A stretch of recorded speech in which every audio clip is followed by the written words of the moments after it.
It's Saturday, August 20th, 2022. My name is Ashton Ellett, here with another installment of the Two-Party Georgia Oral History Project, sponsored by the Richard B. Russell Library for Political Research and Studies at the University of Georgia. I'm here in Katonah, New York, with Jason Gilliland, a native Georgian who grew up in Fannin County. Mr. Gilliland is the son of Thomas and Candace Gilliland. He earned his bachelor's in history from Yale University, where he researched and published on the topic of Georgia politics. Upon graduation, he attended Yale Law School, making him a double dog of sorts. He recently stepped down from Endeavor Capital, where he would worked as a senior associate, vice president, and principal, a private equity firm based in Portland, Oregon, with offices throughout the western United States. Thank you very much, Jason, for inviting us up to New York to talk history and politics with you. Thanks, Ashton. Thanks for having me. Oh, well, we really do appreciate it, and always happy to get on the road and talk to some folks who can offer some insights. So you're from North Georgia. You tell me about your childhood and upbringing. Tell me about your parents, what they were doing, that sort of thing. So I was actually born in Atlanta. I was born at Piedmont Hospital in Atlanta. Okay. My parents were really both from the Atlanta area, and we lived there until I was 7 years old, and then moved to North Georgia, where I ended up going to school from second grade onward in Fannin County. We actually lived in Union County, closer to Blairsville. Okay. But all my schooling was in Fannin County, and I thought of myself as living in Fannin County. So that was that was kind of an interesting transition. I think the backstory. My father, like I said, grew up in Atlanta. My mom was born in Atlanta, lived in Valdosta for a lot of her childhood, and then went back to Atlanta and went to law school. The story with my dad's family was that his grandfather was a judge, a Supreme Court justice in Georgia, Thomas Slaughter Candler, from Blairsville. And so he was kind of he was like a hero to my dad growing up, and they would go up to the mountains and sort of escape the city and spend time at their grandparents' home with Judge Candler. And I think my dad sort of had from a pretty early age, a vision of really wanting to live up in the mountains and eventually moving up there at some point. So he became an attorney, went to Georgia, and then went to Emory Law School, and practiced for a long time in Atlanta. And then, but the entire time he had a cabin up in the mountains. He spent a lot of time up in North Georgia, and eventually got involved with Union County Bank in Blairsville, which I want to say his grandfather had helped form with kind of a group of local business people. Sure. My dad ended up starting a bank in Fannin County, which they merged with Union County Bank, and that sort of formed this business, United Community Banks, in the earliest days. And so Dad was sort of an investor, supporter of that business. Ultimately, when I was 7, we moved to North Georgia when he stepped in to run the bank as president. And so that from then on, we lived up in the mountains. So he sort of stepped away from the legal profession to enter the banking business full time. That's right. And he had started a law firm. A longtime law partner of his was Pierre Howard. He was Lieutenant Governor of Georgia, and they started, I think it was Howard and Gilliland, merged it into a larger firm. And so he'd been involved in politics kind of peripherally while in Atlanta. Sure. My mother also went to Emory Law School, was an attorney for Georgia Power for a period of time before we moved up to the mountains. So tell me about your grandfather, who I believe is your namesake. Is that right? Yeah, Jason Gilliland. What was his business? He was in the legal profession, worked for Life Insurance of Georgia, was that right? Yeah, that's right. So he was an attorney. He was actually from a small town in Kentucky. He's sort of the only branch of the family that wasn't from Georgia, were the Gillilands. And was an attorney that got involved, was in the Second World War, came back, got involved with Tennessee Valley Authority at that period of time when they were building lakes. That'll come back later on in the story. When they were building lakes and damming rivers throughout the Southeast. And he met my grandmother, Sarah Candler, who became Sarah Candler Gilliland, when he was involved with building Lake Notley in Union County. And so he met the local judge's pretty daughter, and they hit it off and got married. So he subsequently, stayed in Georgia, and they moved to it. They lived in Atlanta, and he was general counsel for the I forget the name of the business, but life insurance company. I'm sure it changed. Life of Georgia, I want to say. Yeah, I think that sounds more familiar. So, tell me. Obviously, this is you're basing this on the recollections, but tell me about what do you remember about your father being involved in politics? Because he was Pierre Howard's second chief of staff, I think, in the 1990s. So what was that like for him to leave legal business to enter actual honest to goodness? I think his political involvement was never sort of a full-time job. He would support folks like Pierre Howard. I mean, he was bipartisan really throughout his career. He worked with Republicans and Democrats. He was in some ways kind of straddled both sides of the political spectrum in Georgia, which is reflective of the political evolution of Georgia, I think, through that period of time. So I don't have the most distinct memory of his participation in Pierre's different campaigns. I remember, we would occasionally get to go to the governor's mansion for some event. His involvement in the period that I remember best was after we moved up to the mountains. He would sort of frequently play kind of a role for folks that were running for statewide office that were from Atlanta or Middle Georgia or South Georgia and were trying to appeal to North Georgia, where he had a strong network and was very involved in politics. So that was a big part of his, I think, impact for Pierre's campaigns, was helping him make big inroads in North Georgia. He helped, I recall that he helped Roy Barnes, and we went to some events that he held up in North Georgia, and then subsequently folks in other parties like Casey Cagle, who I think he was involved in kind of his transition committee when he was running for lieutenant governor. So he played a little bit of that kind of North Georgia connector and networker for different folks in politics. I'd be remiss, or we'd be remiss, if we were talking about Georgia politics and the North Georgia mountains, and we haven't brought up Zell Miller yet. Did your father or your family have any involvement with the Miller campaigns or Zell in his later years when he sort of retired to Young Harris? Yeah, so of course he was from right there in Young Harris. The little stone house is, I think, still there. Is that Towns County? It's in Towns County, which is a pretty isolated, true mountain county, a lot like Fannin County. We knew Zell, and Dad had worked with him in different ways. I couldn't really tell you the depth of how involved he was with Zell. Of course, Zell was governor when Pierre was lieutenant governor. And so they had that overlap. But we saw him at different events, and I want to say at some point later in his career, Zell was maybe involved with the bank in North Georgia, but I'm not positive if that's the case. But he was, very much a North Georgia icon and kind of a maverick, and in a lot of ways, I guess if I back up, I mean, we moved sort of from Atlanta to North Georgia. My dad's family always had ties in North Georgia that dated back to some interesting circumstances around the time of the Civil War. Was the origin of that. But in some ways, when we moved to North Georgia, it was a great place to grow up. My brother and I loved to play outdoors and goof off and go hunting and fishing. And we had this amazing, beautiful landscape where we could go spend time outside and weren't cooped up. Underrated golf courses too. Underrated Georgia. Golf courses. Underrated. Hidden gems. But it's sort of a different culture in North Georgia. Appalachian culture and Southern culture have a lot of similarities, but it is distinct, and that it's been a distinct political culture for a long time. In a lot of ways, we certainly were locals and we loved the community and we had great friends, but I always felt a little bit like I was a bit of a transplant in North Georgia, despite spending most of my life there.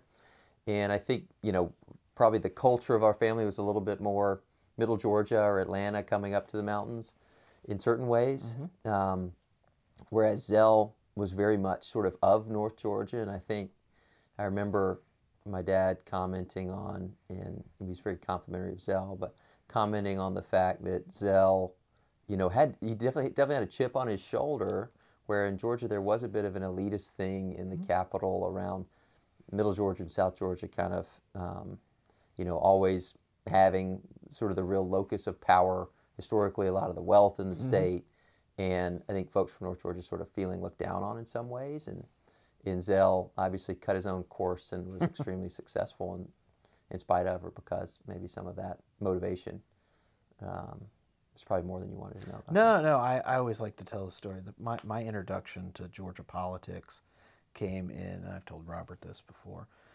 2004. I was a freshman at Westminster College, Fulton, Missouri, sitting in my dorm room, Scott Hall, Suite E3, watching the Republican National Convention on MSNBC, and there was this senator from Georgia with shock of white hair who threatened to shoot Chris Matthews in a duel. And I was like, wow, they do politics different down in Georgia. And then, fast forward, a dozen or so, however many years it's been since then. I now work in the library that keeps and maintains the Zell Miller collection. Yeah. Life's funny like that. But he was definitely a singular character in modern Georgia politics. And he had a unique kind of last chapter there with his support of George W. Bush and kind of swinging to the other direction. And I guess I think of more the early Zell history and his role as governor and different things that he did. Oh, sure. But I remember those. Of course, that was very popular on SNL as well. Oh, yeah. Daryl Hammond could make a career out of those things. But Zell is such an interesting, he comes up as sort of a progressive, and then he runs for Congress as a conservative, and then he's Lester Maddox's chair of the executive director of the Democratic Party, and then he runs as a liberal union supporter against Herman Talmadge in 1980, and then settles back in. And I interviewed Keith Mason, one of his closest supporters and confidants, and just how much energy that race against Herman Talmadge in 1980 took out of him, and he redoubled his efforts, and then came back in 1990. Nearly beat Talmadge in the primary, didn't he? It was I think his best shot was in the first round, but in the runoff he sort of ran out of steam. But it was certainly the hardest challenge that Herman had ever faced. And of course, as Mac Mattingly takes full advantage of that split in the Democratic Party. But a lot of the state of Georgia that we live in, and the University of Georgia that I work at and attended, was built on a lot of Zell Miller's efforts, especially through the Hope Scholarship.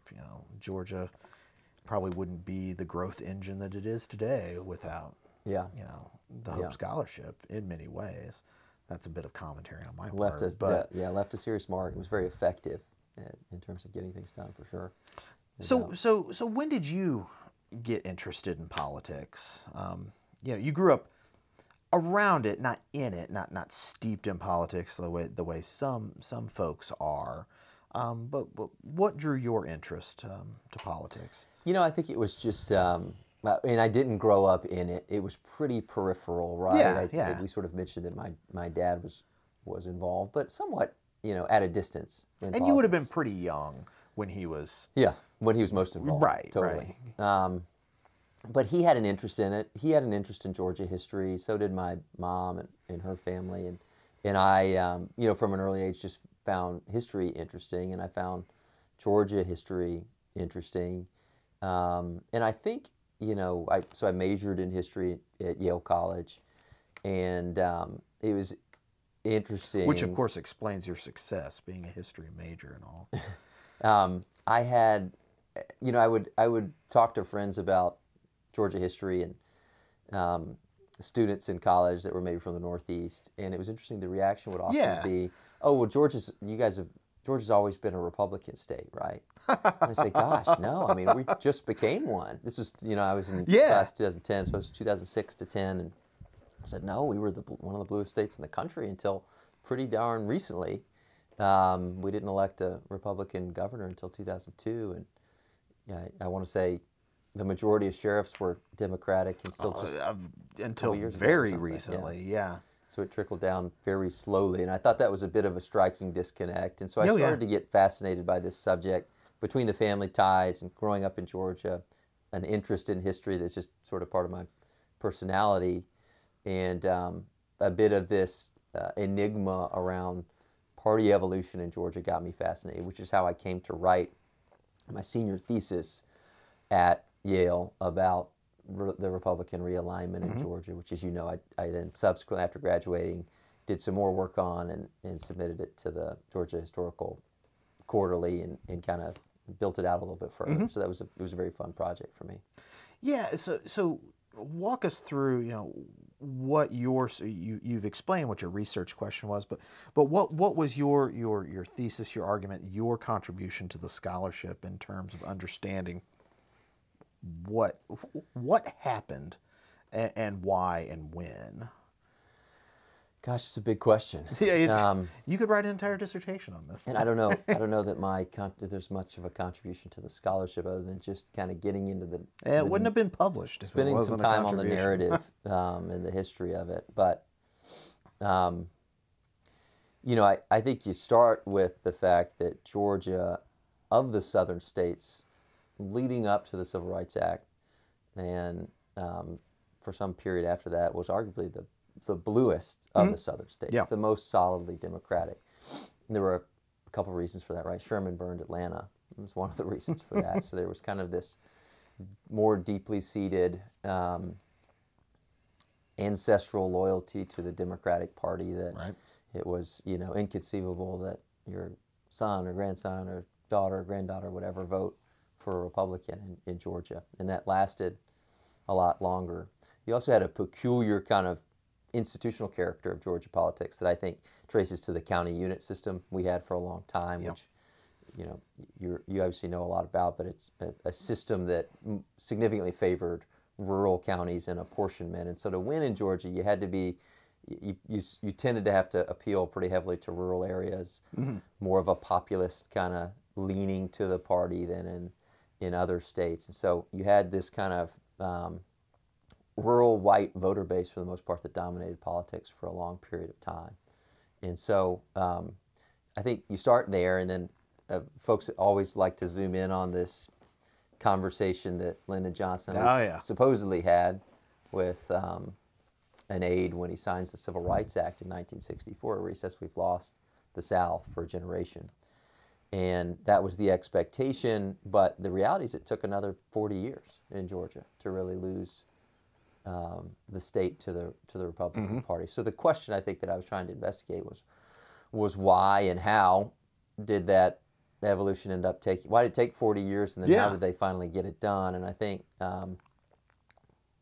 as you have pointed out in your own writing, it was a story of party development, ultimately. In a lot of ways, the Republican Party in Georgia, kind of leading up to 64 and with some of those early successes afterwards, was a story of top-down success, where some national event would kind of catalyze local party action, whether it was Goldwater or it was the Southern Strategy, Nixon, and other events. But that proved to not be enough in Georgia. You had to have some degree of bottoms-up coalition building, and that was accomplished by a lot of these sharp early Republicans in the 60s, 70s, and 80s that started to actually get strategic, get tactical, get practical and pragmatic about how they were going to kind of break through in the South. So we can unpack any number of topics there, but I ended up sort of in my work I ended up zooming in on 3 campaigns, or really 4 campaigns. Goldwater, Callaway in 64, first congressman since Reconstruction, and then Callaway's loss in 66 to Maddox. Loss in quotes.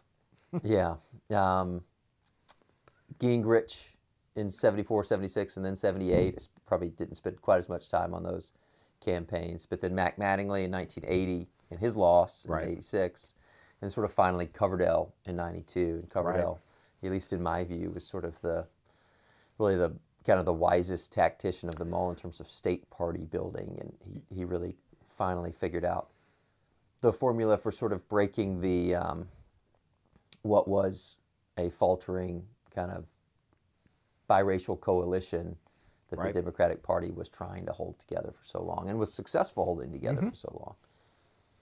Yeah, you know, it would be hard to argue that Paul Coverdell wasn't sort of the mastermind. As you know, Lynn's maybe a freighted term. Yeah. But you know, you've got Paul Coverdell, and you come together with Fred Cooper and Flowers. You know, the fundraising base, and sort of compare and contrast. You know, you've talked about party building, and I've talked about party building, but what was the Democratic counterpart? What was the Democratic Party of Georgia such that it was, compared to what the Republican Party was building and would become sort of in the 90s when Coverdell is successful and Guy Milner almost defeats Zell Miller in 1994. So what, compare and contrast, if you will, the actual Democratic Party organization vis-a-vis the Republican Party organization. Yeah, in what years? Kind of in the 60s, 70s, that whole period. Yeah. Yeah. So while the Republicans are building up, what do the Democrats have? Yeah. And why are they successful? Well, you know, we talked about Democratic loyalty in Georgia and sort of the rural white base and some of the historical reasons for that. I think 60s, 70s, and 80s, you know, again, 1964, you've got the Civil Rights Act. I guess leading up to that period of time, it's a national question. It was still sort of up in the air whether the Republicans could have a path for, in the future, winning a significant portion of the black vote in particular. Where were they going to land on sort of civil rights, and which party was going to sort of move either direction? And Lyndon Johnson, and, you know, some others before him for sure, but really in 1964 that line was drawn pretty clearly. And so, you know, the party of Lincoln largely lost, with some exceptions, which we can talk about, lost significant amounts of the black vote. And so you ended up with an interesting situation in Georgia where the Democratic Party for a long time was this big tent party that put together sort of traditional Southerners, traditional conservative whites, largely with its strongest base of support in rural parts of the state, not only, but rural white voters who were conservative, who were either outright resistant to or extremely reluctant about civil rights legislation, with, on the other hand, you know, a base in the African American community in Georgia. And so I think folks would look at that and say, "Gosh, that's a what feels like maybe a tenuous." There are some contradictions. Yeah, there's some contradictions there. It feels like a tenuous connection between two voter bases, and yet the party, sort of through a number of different ways, was able to hold that together and kind of make it work for multiple decades. But obviously the party, you know, in terms of your question on how did it differ, it was far more organized. It was a true statewide organization. It was, you know, a proper political party, whereas the Republican Party leading up to 64, you've done a lot more work about this than me, but my perception was always that it was a lot of transplants, folks who'd moved to Atlanta from the Northeast or different parts of the country. Were a lot of the early Paul Republicans. Coverdell. Yeah. Not native Georgians. Mattingly as well. Mac from Indiana. There were exceptions, no doubt, but that was really the nucleus of the early party. And prior to 64, the party functioned in a lot of ways as kind of a local patronage organization for, you know, Republican presidential delegations, primary delegations. North Georgia is a prime example of that. Until, I want to say until 1960, William Kiker of Fannin County. He was the only Republican legislator in Atlanta for a long time. Oh, yeah. Yeah, it was... Okay, so why do you think, you know, you mentioned 2002, Sonny Perdue shocks Roy Barnes, shocks the political establishment. Why did the Democratic stranglehold on power collapse so fast in Georgia? And obviously there are various rationales and explanations, but it seemed like once that domino fell, by 2010, there's not a statewide elected Democrat in Georgia. Now that's changed obviously now since 2020. Yeah. But what's your take on that? I don't know the answer to that. Why it sort of happened so fast once it did happen. I guess folks would say, well, it was sort of I resist the word inevitable, but in some ways it was seen as an inevitable realignment that had to happen at some point, and the Democrats, you might argue, were just successful at holding it off as long as they did. In some of the research that I did, I focused more on really maybe the earlier roots of that realignment in the 80s and 90s, and there were some interesting dynamics there where, in particular, if you look to Paul Coverdell, he was focused on kind of this, what he saw as the tenuous character of this biracial coalition on the Democratic, in the Democratic Party, and he called that out, and he told Pierre Howard that, he said, Pierre, if you want to run for governor, you should run now because you're not going to be able to make it as a Democrat much longer. You guys aren't going to be able to hold this group together. And there were some interesting developments in the 80s and early 90s. One was some of the apportionment battles that took place in the 80s, and then I think in 1991 there was a big reapportionment in Georgia. But interestingly, you started to see Republicans, and again, Coverdell was very early to this, realizing that there was a chance for them to work with their colleagues across the aisle, and particularly among African American Democrats, to say, hey, you got a number of these districts in Georgia that are kind of being drawn, I don't know the right term, but sort of these lily-white districts where the maybe more moderate Democrats and a lot of white Democrats arguably were drawing district lines where there were sort of enough African American voters that it would be a solidly blue district, but not so much that it would reliably elect black candidates. And so Julian Bond, I think, was another member of the Legislative Black Caucus that was tuned in on this, and in some ways, partnered with Coverdell in some of those apportionment battles. And so you ended up with a redrawing of districts that helped Republicans maybe pick up a seat, and then the African American caucus could reliably pick up a majority black district. And the irony there is you have very conservative. I mean, Paul Coverdell was a very conservative Republican, maybe not by 2022 standards, but a conservative Republican, dyed-in-the-wool Republican, working with some of the most progressive elements of the Democratic Party, the Legislative Black Caucus, Julian Bond, Tyrone Brooks, Billy McKinney, to basically undercut what, like you said, was the backbone of the Democratic Party of Georgia, which were conservative, moderate to conservative white Democrats. Right. Irony. Yeah, sort of ironic, but I think it was a characteristic of the pragmatism that Coverdell certainly embodied Coverdell's political strategy and career, and a lot of probably the pragmatism that has served the Republican Party since then in some ways. Figuring out what works as opposed to being purist about certain things. So that was effective, and I think it was you think about kind of like breaking the back of what was beginning to be a faltering biracial coalition on the Democratic side. Those voters in rural parts of the states that were white voters who traditionally voted Democratic and saw it as the party of their ancestors, probably in some ways started to see those types of developments as, gosh, like this party doesn't look exactly like it did when I was young or when I was growing up. And so it was sort of maybe another proverbial straw on the camel's back of kind of starting to break that sense of allegiance. And I think the other development that I found interesting that I at least thought was a little bit underreported was the rise of evangelism as a sort of a politically conscious... The Christian right. Yeah, the Christian right as a politically organized and politically conscious constituency that nearly took over kind of the party in Georgia. You had Pat Robertson. A lot of this was in the late 80s and kind of getting into the early 90s.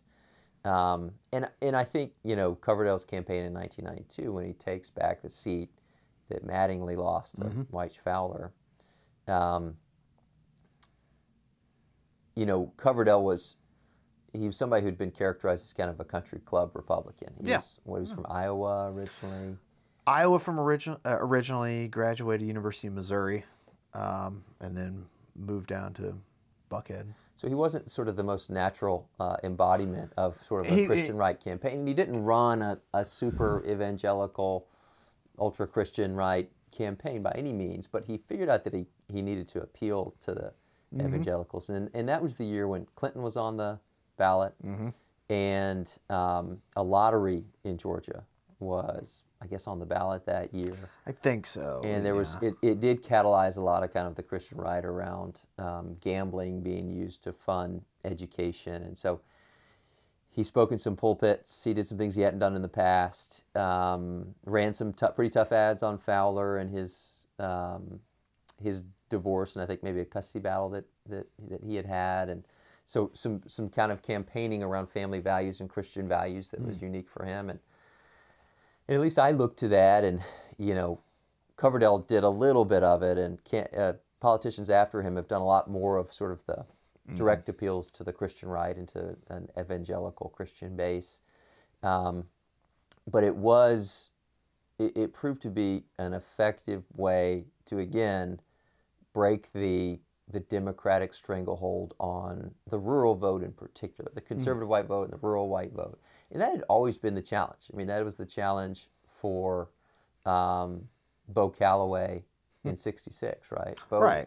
He wins in 64 on Goldwater coattails and civil rights. And then in 66, he sort of campaigns again as against Lester Maddox, which was a surprise for him. So he couldn't campaign to the right of Lester Maddox. Can't get to the right of Lester Maddox, no. Yeah, that wasn't going to work.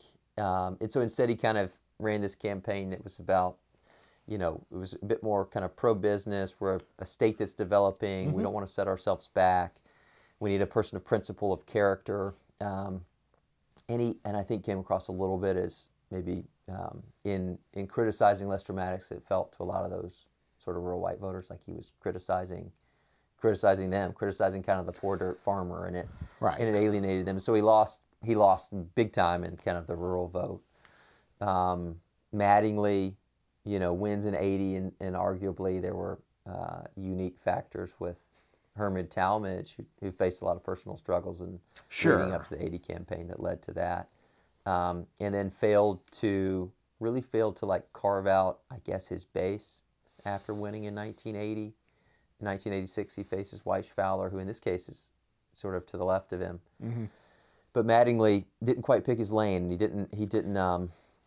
And so he was trying to appeal on the one hand to black voters. He'd won almost a third of the black vote in 1980. Speaking to one of the unique factors of 1980. And so he wanted to keep. He tried to make sort of further inroads there and solidify that base. Arguably neglected kind of the rural vote and even his suburban white coalition. So failed to, you know, consolidate the conservative vote in the state. Newt Gingrich, I mean, some of his campaigns early on, he would carry the suburbs, but he would struggle to win in the rural parts of West Georgia.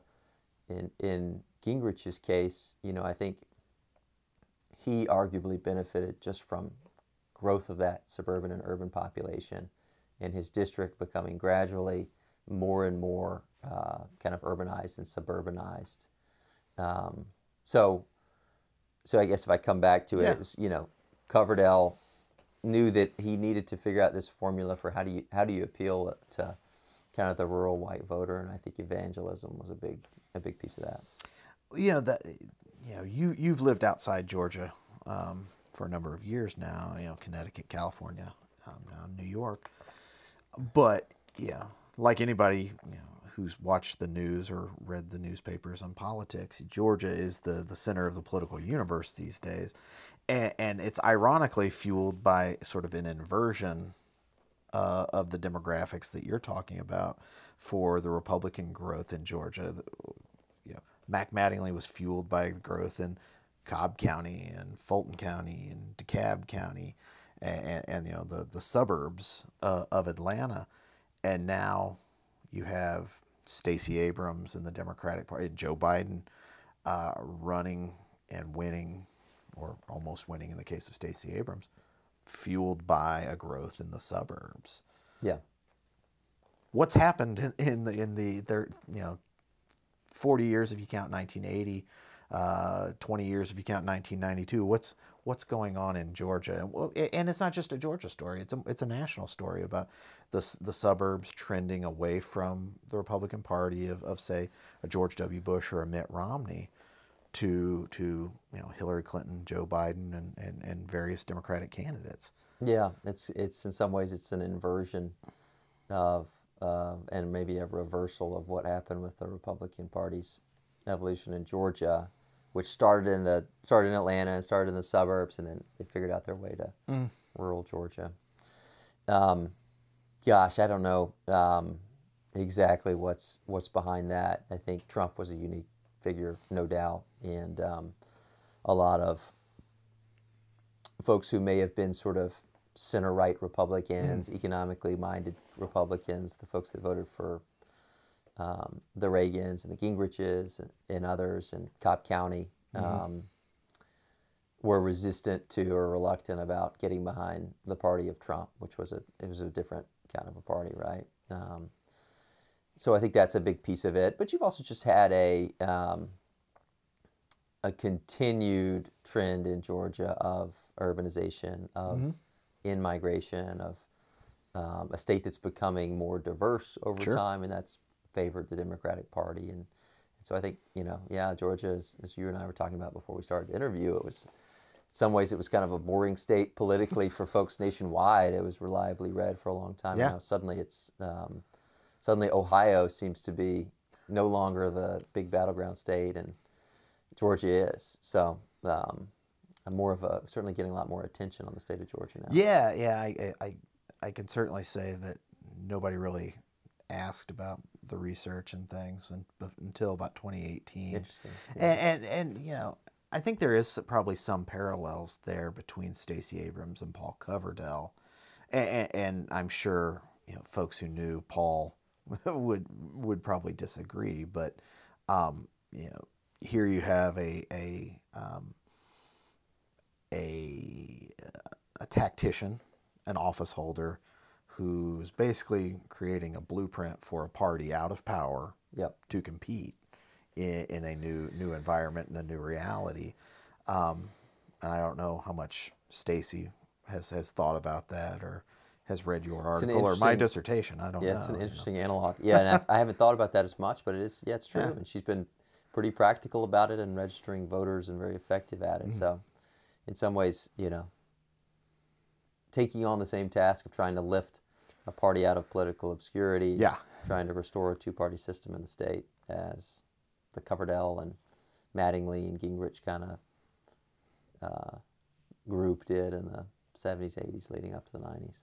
I'll have to call up Senator Mattingly and see what he thinks about that thesis of comparing Senator Coverdell and Leader Abrams. Well, I guess I just want to talk a little bit more about you, to wrap up. So you decided not to pursue a career in history, and that's just a real shame, Jason, that you didn't do that and join the ranks of academia like us. What led you to law school? Yeah, so I had been I was 4 years out of college before. Yeah, what did you do between? I saw that gap in your resume, and I was like, well, what's happening here? I had sort of a unique path. I ended up, I had an itch to do something adventurous after college. I became a fly fishing guide. So I guided fly fishing trips in India, up in the Himalayas, worked with a couple of friends. We had a small kind of effort around guiding for trout, as well as a fish called golden mahseer, which were up in the Himalayas. And as part of that, worked on a conservation project in sort of the Ganges River system, which was really fun. Did some more guiding in Wyoming. Ended up going to work for a group called Beartooth Group, which is an investment firm that has an impact mission around conservation. So to me, it was an interesting combination of my interest in investing and in business, but also in sort of having impact and conservation. So we were acquiring farmland, ranch land, timberland, sort of assets around the western United States where there was an opportunity to hopefully generate a good investment return, but also have some sort of a positive land use or conservation impact, whether that was putting property in conservation easement to prevent development, restoring kind of damaged properties in different ways. So that was an adventure. I lived in Montana for a couple of years, and then so I went to law school after that. I think I came from a family with a lot of lawyers, you heard.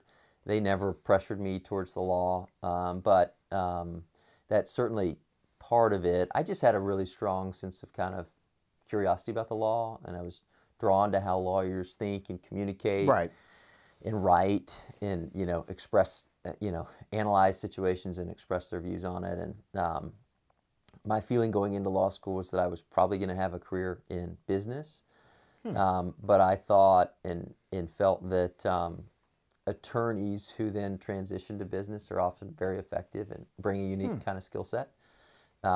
So I figured if I was lucky enough to get into a great law school, that's what I would do. And went back to Yale for law school, graduated in 2017.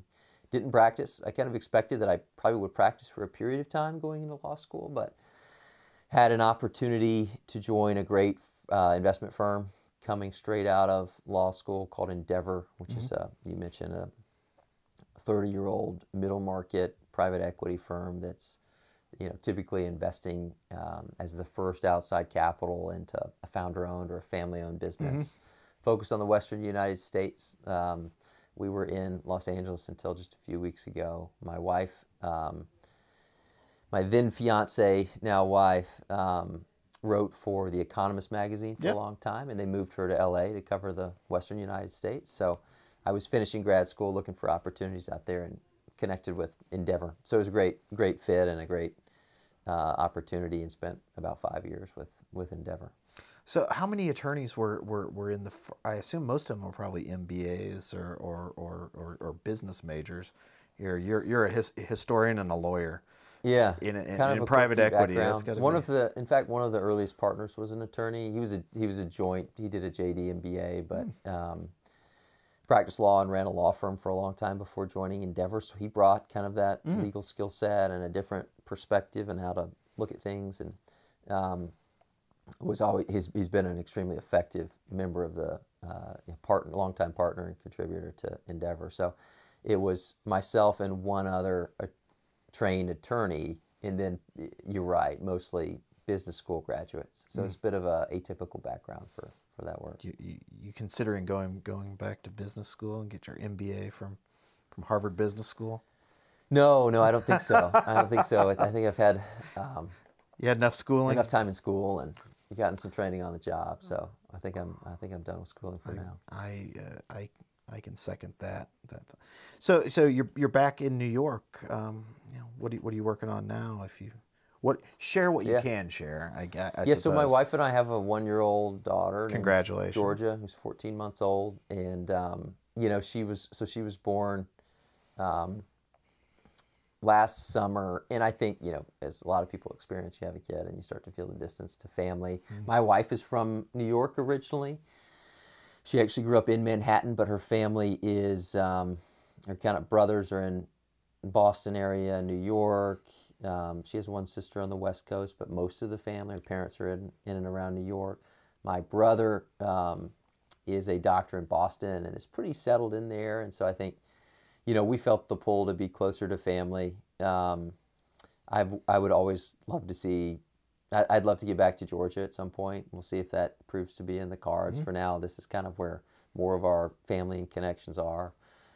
So in connection with that, I left my role at Endeavor, and I'm in the process now of starting an investment business with a friend from graduate school. So we're aiming to do something similar to what we did at Endeavor, investing in private businesses at a smaller scale, but hopefully setting it up to have a very long-term outlook. Now, do you have sort of a values-based focus in the way that your original firm out in Wyoming and Montana, or is it just any opportunity that fits sort of the model? I mean, I think the consistent theme between the experience at Beartooth, which was the real estate and kind of conservation-oriented firm, Endeavor, which is a firm that's extremely principled about how it does business. And also what we want to do is trying to leave things better than we find them, right? And be good stewards of businesses and employees and communities. And that can take a lot of different forms. I think it can mean investing in a lot of different types of industries. But that's certainly an important part of what we want to do and core to any investment decision we would make. Well, the market is certainly an interesting one right now. So that should be a nice challenge. Yeah, it's dynamic. It's very dynamic, very fluid. Any thoughts of future career in politics? No, I don't think so. If you'd asked me when I was younger, I may have said yes. And I certainly care about public service and want to have an impact. I don't see politics in the equation for us as a family, though. Well, I tell you what, next time you're back down in Georgia, seeing your mom in Athens, come see us at the library. We'll give you the 50-cent tour. We'd love to. Bring your mom, bring your wife and daughter, bring your jackets because the vault is very cold. Perfect. But we'll give you the tour and show you around. When you were doing your research, you got to experience Old Russell in the fishbowl reading room. We've upgraded just a little bit since then. Jason, thank you so much. On behalf of the Russell Library and the University of Georgia, we really enjoyed having you as part of the program. Thanks for having me. This was great.